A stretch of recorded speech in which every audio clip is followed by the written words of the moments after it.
كتاب أنزلناه إليك مبارك ليدبروا آياته وليتذكر أولو الألباب۔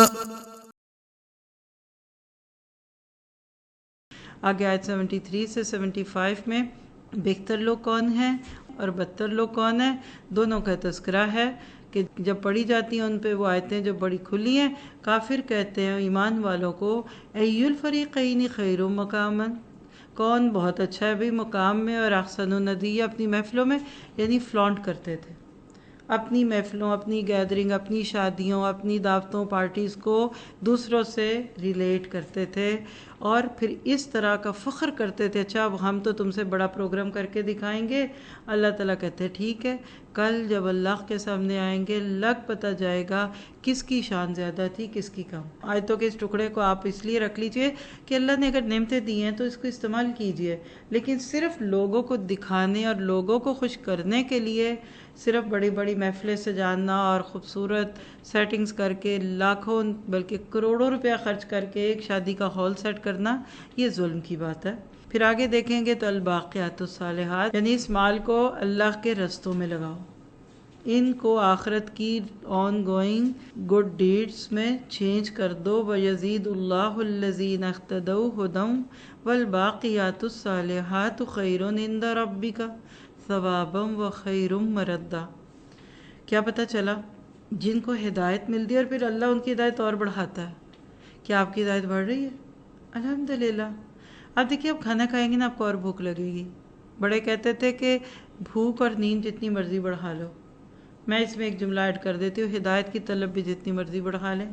آج آپ بیٹھے کہتے ہیں نہیں جی مجھے نہیں بھوک، میں نے نہیں اور سننا، پڑھ تو لیا، سن تو لیا، دیکھ تو لیا۔ آپ میں سے کچھ لوگوں کو میں دیکھتی ہوں کہ آپ یہاں بھی ہوتے ہیں اور آپ دورہ قرآن میں بھی جاتے ہیں۔ ہدایت کی بھوک بڑھ گئی نا۔ اور کیا آپ کو دونوں ایک ہی لگتا ہے؟ زمین آسمان نہ بھی کہوں محاورتاً تو بالکل ہی ڈیفرنٹ پیٹرن ہے۔ اب دعا کرے اللہ میں ہدایت کی تڑپ لگ جائے اور اللہ ہماری ان ساری چیزوں کو باقی رہنے والی نیکیاں بنا دے۔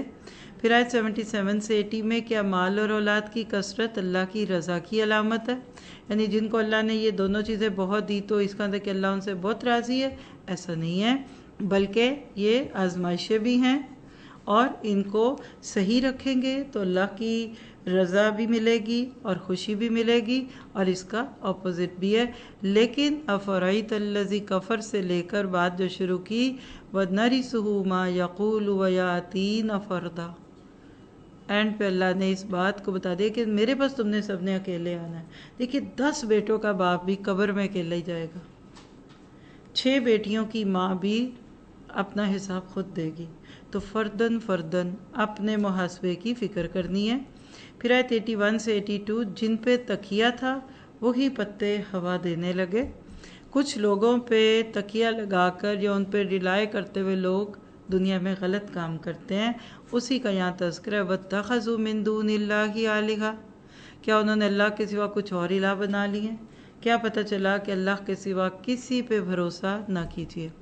پھر آیت 83 سے 87 میں روز قیامت کا حال ہے، کیا ہوگا اس دن؟ أَلَمْ تَرَ أَنَّا أَرْسَلْنَا الشَّيَاطِينَ، کیا آپ نے نہیں دیکھا کہ ہم نے شیاطین کو بھیجا کافروں پر جو ان کو خوب اکساتے ہیں؟ یعنی جیسے ایمان والے کے دل پہ اچھی بات القاء ہوتی ہے نا، تو برے کام کرنے والے کے دلوں پہ بری بات ہوتی ہے۔ اللہ کہتے ہیں ان کے ہم دن گن رہے ہیں، آپ ان کو چھوڑ دیں۔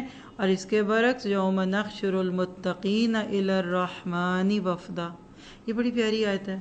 اللہ کہتے ہیں قیامت کا دن ہوگا، ہم متقیوں کو اکٹھا بنا کر ایک وفد کی صورت میں، گروپ کی صورت میں، ایک گروپ کی صورت میں رحمان کے پاس پیش کریں گے، مل کے جائیں گے سب رحمان کو ملنے۔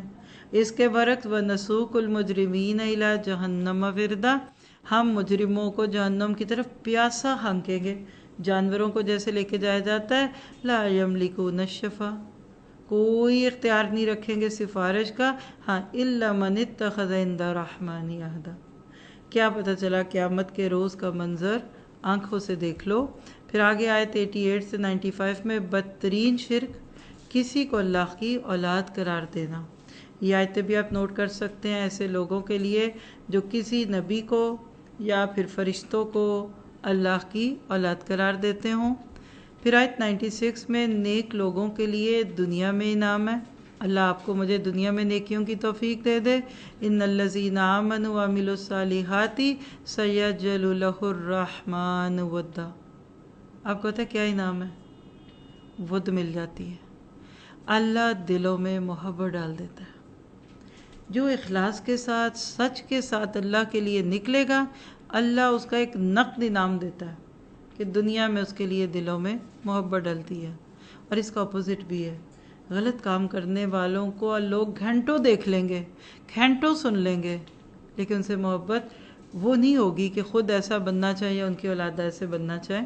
پھر اس کے بعد تبلیغ کا فریضہ قرآن پاک کے ذریعے ادا کیا جائے، یعنی جب بھی لوگوں کو نصیحت کرے نا تو قرآن سے کریے، نہ کہ اور لوگوں کے افکار اور نظریات سے۔ اور وَفَإِنَّمَا يَسَّرْنَاهُ بِلِسَانِكَ، ہم نے تو اس کو آسان کر دیا آپ کی زبان پہ تاکہ خوشخبری دیں اس کے ساتھ متقین کو اور جھگڑالو قوم کو اس سے ڈرائیے۔ اس سے پتہ چلتا ہے کہ تبلیغ کا بہترین ذریعہ قرآن ہے۔ ابھی بھی دیکھیے ہم قرآن کی ہلکی پھلکی سی وضاحت کر رہے ہیں، لیکن دلوں پہ اثر ہوتا ہے نا۔ دوسروں کی باتوں میں وہ اثر کبھی ہو نہیں سکتا جو اللہ تعالیٰ کی بات میں ہے۔ پھر اس کے بعد دنیا میں دوبارہ آ کر گناہوں کی تلافی نہیں کی جا سکے گی۔ یہ ہے پیغام سورۃ مریم کی آخری آیت کا 98۔ وَكَمْ أَهْلَكْنَا قَبْلَهُمْ مِنْ قَرْنٍ هَلْ تُحِسُّ مِنْهُمْ مِنْ أَحَدٍ أَوْ تَسْمَعُ لَهُمْ رِكْزًا۔ اللہ اکبر، کتنے آئے اور کتنے چلے گئے۔ اللہ کہتے کبھی تم نے آہٹ بھی پائی ہے؟ قوم عاد کا کوئی شخص، قوم لوط کا کوئی شخص نہیں، سب چلے گئے۔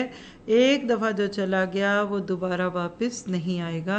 تو سورۃ مریم بہت سارے پیغام دے کر گئی۔ اگلی سورۃ طٰہٰ 135 اس کی آیات ہم دیکھیں گے، اور اس کی پہلی 4 آیتوں میں نبی صلی اللہ علیہ وسلم سے اظہار شفقت ہے۔ طٰہٰ مَا أَنزَلْنَا عَلَيْكَ الْقُرْآنَ لِتَشْقَىٰ، اے نبی ہم نے یہ قرآن آپ کو اس لیے نہیں دیا کہ آپ اس سے رنج کھینچیں۔ ہاں یہ تو ایک نصیحت ہے اس کے لیے جو ڈرے، اور اتارا گیا ہے اس کی طرف سے جس نے آسمان و زمین، جو بہت بلند ہے آسمان، ان کو پیدا کیا، یعنی عظمت باری تعالیٰ۔ کسی چیز کو انسان ویلیو تبھی دیتا ہے جب پتہ ہو کہ وہ کس کی طرف سے آئی ہے۔ تو اصل میں قرآن اور اللہ کی عظمت ساتھ ساتھ چل رہی ہے۔ الرحمن، رحمان ہے جو عرش پہ استوا کرتا ہے۔ کیا پتہ چلا کہ آج بھی اگر لوگوں کو قرآن کے قریب لانا ہے تو ان کو اللہ کے قریب لائیے۔ جب اللہ سے محبت ہوگی تو خود بخود اس کی بات سے بھی ہوگی۔ دنیا میں کوئی سنگر جس سے لوگ محبت کریں ایسے ہی نہیں کرتے جب تک اس کا گانا نہ سن لیں۔ کسی کرکٹر سے لوگ کبھی متاثر نہیں ہوتے جب تک اس کا کھیل نہ دیکھ لیں۔ آپ کو کسی چیز کے قریب جانا پڑتا ہے۔ اللہ کا کلام قرآن ہے، تو قرآن کے ذریعے اللہ کی محبت اور اللہ کی محبت کے راستے قرآن کی طرف آپ آئیں گے۔ پھر آگے آیت 9 سے 24 میں حضرت موسیٰ پر ظہور نبوت۔ دیکھیں سورۃ طٰہٰ میں اور بھی انبیاء کے قصے آئیں گے، لیکن خاص طور پہ یہ سورت حضرت موسیٰ کی لائف ہسٹری پہ گھومتی ہے۔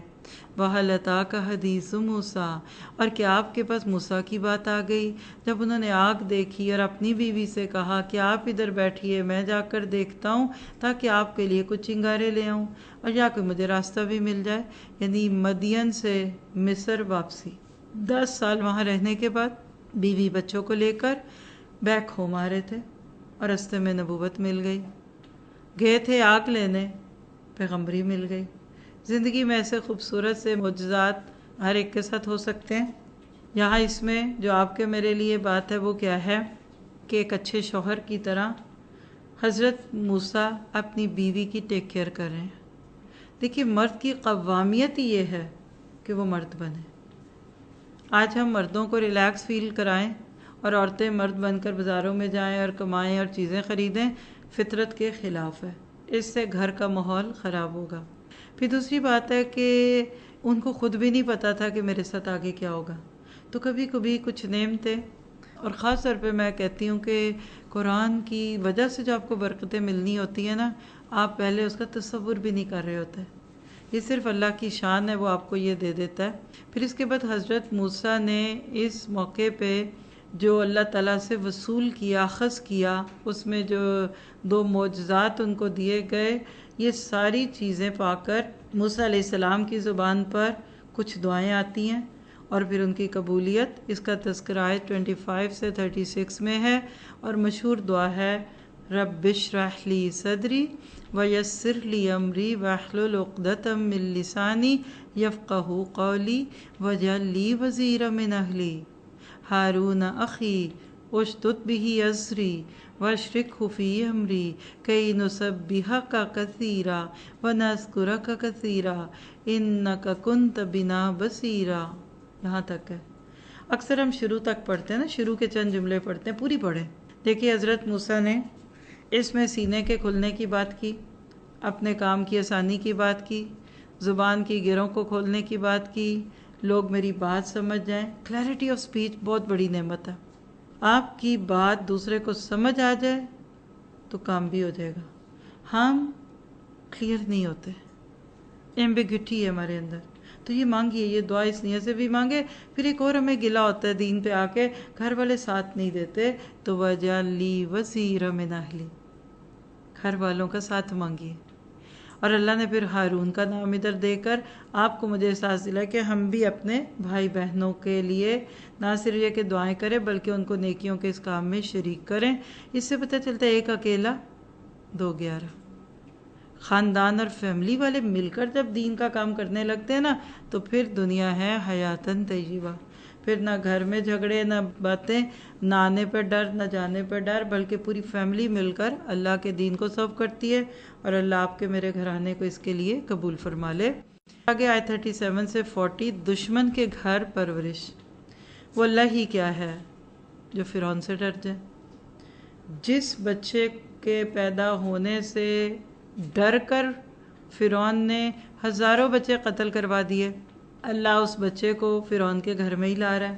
کیا پتہ چلا کہ ہمیشہ اللہ پہ نظریں لگائیے۔ اور حضرت موسیٰ پہ جو احسانات تھے اس کا تذکرہ ہے، یہ سارا کچھ سورہ قصص میں بھی ہم آگے پڑھنے والے ہیں، کیسے اللہ نے لوگوں کے دلوں میں موسیٰ کی محبت ڈالی تھی۔ اور اسی طرح بہن کا رول آپ کو اس آیت 40 میں مل رہا ہے، اور اسی طرح سے موسیٰ علیہ السلام سے ایک جو قتل خطا ہو گیا تھا اس کا تذکرہ ہے۔ یعنی چند آیتوں میں موسیٰ کے بچپن سے لے کے مصر جانے تک کی بات ہے۔ یہ قرآن کا ایک خوبصورت سا اعجاز ہے کہ تھوڑے سے لفظوں میں بڑی بڑی باتیں سمجھا دیتا ہے۔ پھر اس کے بعد فرعون کے سامنے دعوت حق کا ذکر ہے، آیت 41 سے 48۔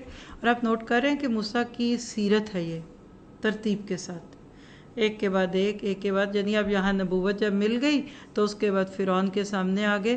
اور ان آیات میں بھی بہت خوبصورت نقطے ہیں دعوت کے، اللہ کی طرف بلانے کے طریقے، اور خاص طور پہ وَاسْتَنَعْتُكَ لِنَفْسِي۔ اللہ کہتے ہیں موسیٰ میں نے آپ کو اپنے لیے چن لیا۔ اللہ تعالیٰ انسانوں کو مختلف امتحانوں سے گزار کر خاص رنگ میں ڈھال کر اپنے کام کا بناتا ہے۔ کبھی کبھی زندگی میں ایسے حالات ہوتے ہیں بندے کو سمجھ نہیں آتا کہ یہ میرے ساتھ ہو کیوں رہا ہے، تو اس کا جواب ہے اس کے اندر۔ اور پھر یہ جو دوسری نصیحت اس میں گزری، فَقُولَا لَهُ قَوْلًا لَيِّنًا، نرم بات کرنا۔ کس سے بات کرنے جا رہے تھے؟ ماں باپ سے؟ نہیں۔ بیوی شوہر سے بات نرمی سے کرے، بچے ماں باپ سے؟ نہیں، فرعون کے پاس جاتے ہوئے بھی نرمی سے بات کرنی ہے۔ آپ دیکھیے کہ وقت کے فرعون یعنی جابر بادشاہ کے سامنے جب نرمی سے بات کرنی ہے تو پھر آپس میں کیسے بات کرنی چاہیے؟ ہماری زبانیں کتنی کن چھریاں بن جاتی ہیں تبلیغ کے نام پہ، اتنی اونچی آواز ہے کہ کانوں سے اوپر جائے گی، لوگ کیسے سمجھیں گے آپ کی بات؟ کبھی کبھی بچے ڈر جاتے ہیں مسجدوں میں، کہتے ہیں ماما مولوی صاحب کو اتنا غصہ کیوں آ رہا ہے؟ تو ہمیشہ اپنی آواز کی پچ کو اتنا رکھیے کہ بات دل میں جائے۔ اب دیکھیے ہلکی بارش زمین میں جاتی ہے، زرخیزی لاتی ہے، اور تیز بارش اوپر کی زرخیز مٹی کو بھی بہا لیتی ہے، کہ ایسا نہ کہ ہماری ٹون کی وجہ سے لوگ دین سے اوفینڈ ہو جائیں، اور سب سے بڑی بات شاید کہ نصیحت قبول کریں۔ یعنی ہمیشہ گنجائش رکھیے اس بات کی کہ اگلا آپ کی بات سمجھ جائے۔ پھر اس کے بعد 49 سے 60 میں حضرت موسیٰ اور فرعون کے درمیان ایک مکالمہ ہے کہ جس میں انہوں نے ان کو اللہ تعالیٰ کی مختلف شانیں دکھائیں، کائنات کا اتنا خوبصورت نظام دکھا رہا ہے کہ تو رب نہیں ہو سکتا بلکہ رب کوئی اور ہے۔ پھر اس کے بعد کہانی تھوڑی آگے جاتی ہے تو 61 سے 70 میں جادوگروں کا کردار دکھایا جا رہا ہے۔ فرعون نے خود اپنے سارے اسباب اختیار کر کے لوگوں کو بلایا۔ ارادہ کیا تھا کہ لوگ موسیٰ کو جھوٹا سمجھیں۔ اللہ نے موسیٰ کی سچائی پیش کی۔ اس دور میں کوئی میڈیا تو تھا نہیں، ایڈورٹائزمنٹ کمپنیاں تو تھی نہیں، تو یہاں اللہ کے نبی کی وہ بات فٹ ہوتی ہے کہ کبھی اللہ اپنے دین کا کام فاسقوں سے بھی کرا لیتا ہے۔ تو موسیٰ علیہ السلام کے جادوگر مسلمان ہوتے ہیں، اور فرعون کی دھمکیاں اور جادوگروں کی استقامت آیت 71 سے 73 میں۔ پہلے لالچی تھے، تقرب مان رہے تھے، انعام اکرام مان رہے تھے، اور اب ایمان لے آئے کہ فرعون کے سارے دعووں اور اس کی دھمکیوں کے مقابلے میں استقامت کو قبول کیا۔ یہ ہوتا ہے ایمان۔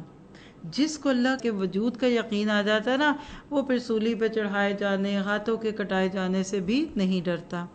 پھر اس کے بعد آیت نمبر 74 سے 76 میں مجرموں اور مومنوں کا انجام بتایا جا رہا ہے۔ اِنَّهُ مَن یَأْتِ رَبَّهُ مُجْرِمًا، جو مجرم بن کر آئے اس کا کیا حال ہے؟ جہنم میں لا يموت فیہا ولا یحییٰ، نہ جیے گا اور نہ مرے گا۔ آپ بتائیے وہ زندگی کیا زندگی ہے جو موت سے بدتر ہو؟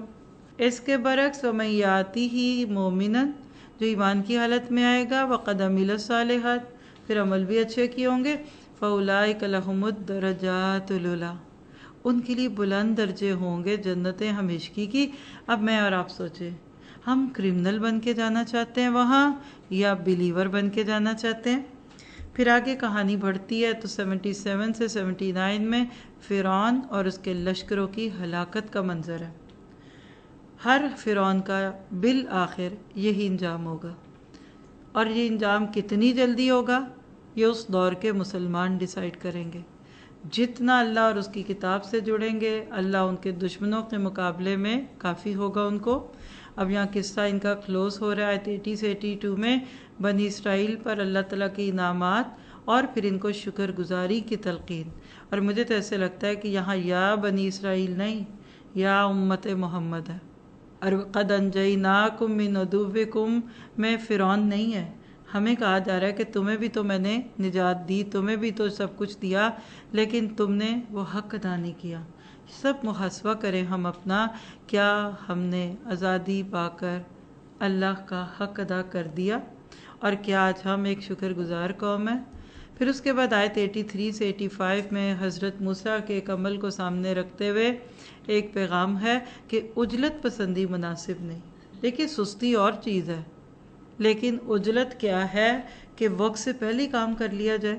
اللہ کے نبی نے فرمایا کہ العاجلۃ من الشیطان، جلد بازی، چیزوں کو جلدی سے کرنا، گھبرا رہے ہیں، کوئی ٹوٹ رہا ہے، کوئی گر رہا ہے، اور جتنا آپ جلدی کریں گے اتنے کام بگڑیں گے۔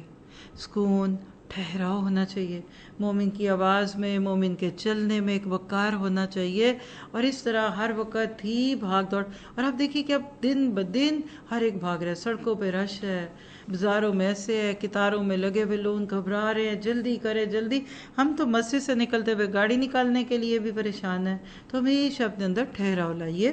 پھر آگے سامری کی پیدا کردہ گمراہی کا تذکرہ ہے 86 سے 90 کے اندر، کہ کیسے موسیٰ تو تورات لینے طور پہ گئے، اللہ سے قرب لے رہے ہیں، اور پیچھے سے ایک فتنہ آ گیا۔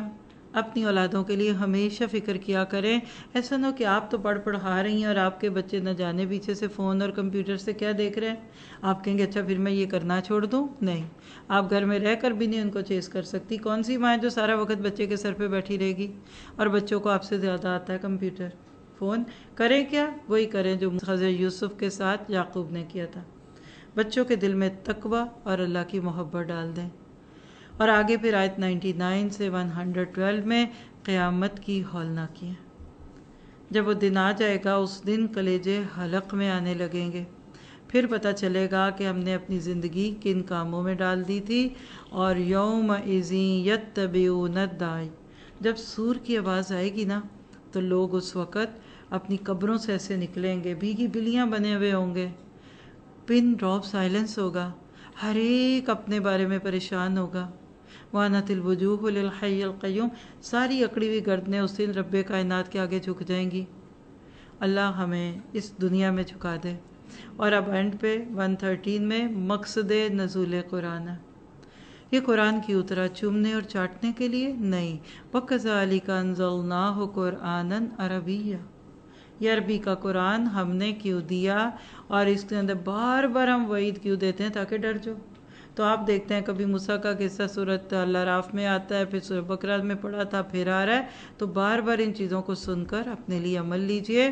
اور اب آگے نبی کی دعا، یعنی بنی اسرائیل کا قصہ ایک قسم کا کلوز ہوتا ہے، اور 114 میں اللہ تعالیٰ نبی صلی اللہ علیہ وسلم کی ایک بڑی پیاری دعا سکھاتے ہیں، اور وہ کیا ہے؟ ربی زدنی علما۔ آپ اس پارے کا ایک الگ سے خوبصورت امتیاز لکھ لیں کہ 2 دعائیں علم سے متعلق ہیں، اور شروع میں پارے کے علم کی باتیں ہیں حضرت موسیٰ اور خضر کے ناطے سے، تو آپ کو مجھے کیا کرنا ہے؟ علم لینا ہے انشاءاللہ تعالی۔ پھر اس کے بعد آیت 115 میں انسان کے ساتھ بھول ہے، یعنی بھول انسانی کمزوری ہے۔ آدم علیہ السلام جو بھول گئے تھے، وَلَقَدْ عَهِدْنَا إِلَىٰ آدَمَ مِن قَبْلُ فَنَسِیَ، یہ لفظ فنسیہ ہائی لائٹ کر لیں۔ آدم نے طغیانی یا سرکشی کی وجہ سے درخت کا پھل نہیں چکھا تھا، بھول گئے تھے، فارگٹنس تھی۔ وَلَن نَجِدْ لَهُ عَزْمًا، اور عزم کی کمی تھی۔ پھر آیت 116 سے 123 بہت زیادہ انسان کو مائل کرتی ہیں اللہ کی نافرمانی سے۔ جو 4 مشقتیں دنیا میں انسان پہ آئیں، اس کا تذکرہ اس میں۔ اللہ تعالیٰ نے فرشتوں اور آدم کے تذکرے اور آدم اور ابلیس کے اس قصے سے جو آپ کو مجھے سکھا دیا کہ جو جتنی نافرمانیاں کرے گا اتنی تکلیفیں دنیا میں سہے گا۔ بظاہر ہم نافرمانی اس لیے کرتے ہیں کہ زندگی آسان ہو، نہیں۔ اور سب سے بڑی بات کہ قرآن سے غفلت برتنے والا روز قیامت اندھا ہوگا۔ 124 سے 126 میں وَمَنْ أَعْرَضَ عَنْ ذِكْرِي فَإِنَّ لَهُ مَعِيشَةً ضَنْكًا، جس نے ہماری نصیحت سے اعراض کیا ہم اس کی زندگی تنگ کر دیں گے۔ نوٹ کر لیں، ڈپریشن، زندگی میں تنگی، قبر میں تنگی، جان نکلنے میں تنگی، حشر میں تنگی۔ وَنَحْشُرُهُ يَوْمَ الْقِيَامَةِ أَعْمَىٰ، اور قیامت کے دن ہم اس کو اندھا کھڑا کریں گے۔ قَالَ رَبِّ لِمَا حَشَرْتَنِي أَعْمَىٰ، وہ کہے گا میرے رب مجھے کیوں اندھا کیا؟ وَقَدْ كُنْتُ بَصِيرًا، میں تو دیکھتا تھا، میری تو اچھی خاصی نگاہ تھی۔ قَالَ كَذَلِكَ أَتَتْكَ آيَاتُنَا، کہا جائے گا اسی طرح تیرے پاس میری آیتیں آتی تھی، فَنَسِيتَهَا، پھر تم کو بھول گیا۔ وَكَذَلِكَ الْيَوْمَ تُنْسَىٰ، آج اسی طرح بھلایا جائے گا۔ کیا پتہ چلا قرآن پڑھ کے بھول جانا بہت بڑا جرم ہے۔ آیات کو بھلانے کا انجام دنیا میں تنگ زندگی، اور قیامت کے دن اندھا اٹھایا جانا۔ اللہ ہمیں کبھی بھی ایسے حال میں نہ رکھے۔ آج آپ کو زندگی میں کوئی کہہ دے کہ آپ 2 سال بعد اندھے ہو جائیں گے، تو یہ 2 سال کیسے گزریں گے؟ اگلوں کی تو بات چھوڑیے۔ تو اللہ تعالیٰ ہمیں آیتوں کو اچھی طریقے سے اپنی زندگی میں عمل میں ڈھالنے والا بنا دے۔ اور آگے پھر 127 سے 128 میں حدوں سے نکلنے والوں کا تذکرہ ہے۔ وَكَذَلِكَ نَجْزِي مَنْ أَسْرَفَ، اسراف کبھی بھی اچھا نہیں ہوتا، نہ پیسے کا، نہ وقت کا، نہ مال کا۔ اور خاص طور پہ اللہ نے پچھلی قوموں کی طرف اشارہ کر کے بتایا کہ جو دنیا میں بڑی ترقی کرتے تھے لیکن نہیں بچے۔ دنیا کی ترقی اللہ کی پکڑ سے بچانے والی نہیں۔ فرعون کا عبرتناک انجام ہوا، اور نافرمانی کے ساتھ کوئی بچ نہیں سکا۔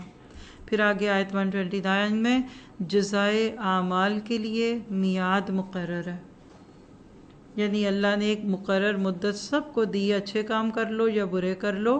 اور اس کے بعد پھر آیت 130 سے 132 میں داعی دین کے لیے خوبصورت اصول ہے۔ سورت بھی پوری ہو رہی ہے، پارہ بھی پورا ہو رہا ہے، اور فَاصْبِرْ عَلَىٰ مَا يَقُولُونَ، لوگ آپ کو جو باتیں کرتے ہیں نا اس پہ آپ صبر کیجئے، ڈونٹ بی ریئیکشنری، اور صبح و شام اپنے رب کی تعریفیں کریں۔ اس میں نمازوں کے بھی اوقات ہیں، اور اس میں صبح و شام کی دعاؤں کا بھی اشارہ ہے۔ اور دنیا کی زندگی جو لوگوں کو چمک دمک دی گئی ہے اس کی طرف نظر نہ اٹھاؤ، یہ بھی بہترین اصول ہے۔ اور اللہ کے لیے عبادت کے لیے جمع اور اپنے گھر والوں کو نیکیوں کی، نمازوں کی دعوت دیتے رہیں۔ اور پھر 133 سے 135 میں نبی صلی اللہ علیہ وسلم کا اصل معجزہ قرآن حکیم ہے۔ اگر آپ پیچھے سے ذرا سا ذہن پہ لائیے نا تو ہر صورت کے اینڈ پہ قرآن کی بات ہو رہی ہے۔ پچھلی کئی صورتوں سے ہم یہی دیکھ رہے ہیں، تو کیا پتہ چلا کہ اس قرآن کی قدر کرنی ہے۔